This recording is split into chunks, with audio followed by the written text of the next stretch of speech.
এখানে আমি বানাচ্ছি পেপার চিকেন বা গোলমরিচ দিয়ে চিকেন।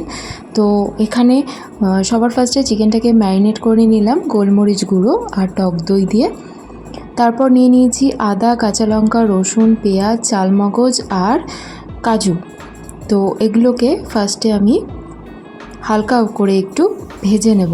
তার জন্য আমি কড়াইতে দিয়ে দিয়েছি তেল, দিয়ে দিয়েছি তেজপাতা আর লবঙ্গ। তারপরে একে একে রসুন, পেঁয়াজ, আদা, লঙ্কা, কাজু বাদাম আর সামান্য একটু চালমগজ দিয়ে চিনি দিয়ে তো এগুলো একটু ভালো করে নাড়াচাড়া করে আমি নামিয়ে নেব। নামিয়ে এটাকে ব্লেন্ডারে ব্লেন্ড করে নিতে হবে ভালো করে। তারপর আমি কড়াইতে তেল ছিল, তো ওই তেলের মধ্যেই আমি চিকেনটাকে দিয়ে দিলাম। চিকেনটাকে দিয়ে তারপরে লবণ দিলাম। লবণ দিয়ে ভালো করে 5 থেকে 6 মিনিট নাড়াচাড়া করে নিতে হবে। তারপরে ব্লেন্ডারে যেই মশলাটা আমি ব্লেন্ড করে রেখেছিলাম, তো সেই মশলাটা দিয়ে দেব। দিয়ে এটাকে ভালো করে কষিয়ে রান্না করে নিতে হবে।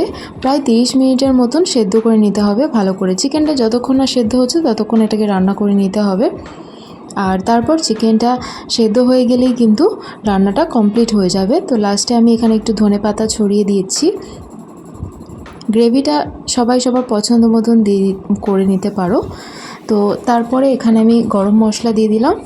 তারপরে গ্যাসের ফ্লেমটা অফ করে দিয়ে আমি দিয়ে দিলাম ভাজা জিরের গুঁড়ো আর দিয়ে দিলাম গোলমরিচ গুঁড়ো। তো দিয়ে ভালো করে নেড়েচেড়ে নিলেই কিন্তু আমার আজকের রান্নাটা কমপ্লিট হয়ে যাবে। খেতে কিন্তু অসাধারণ লাগে।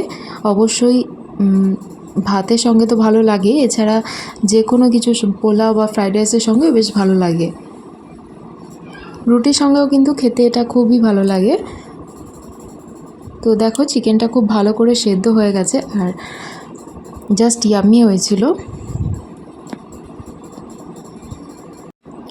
তো এই যে আমি ভাতের সঙ্গে নিয়ে এটা খেতে বসে গেছি। তো তোমাদেরকে দেখাচ্ছিলাম, দেখো কতটা সফট হয়েছে চিকেনটা।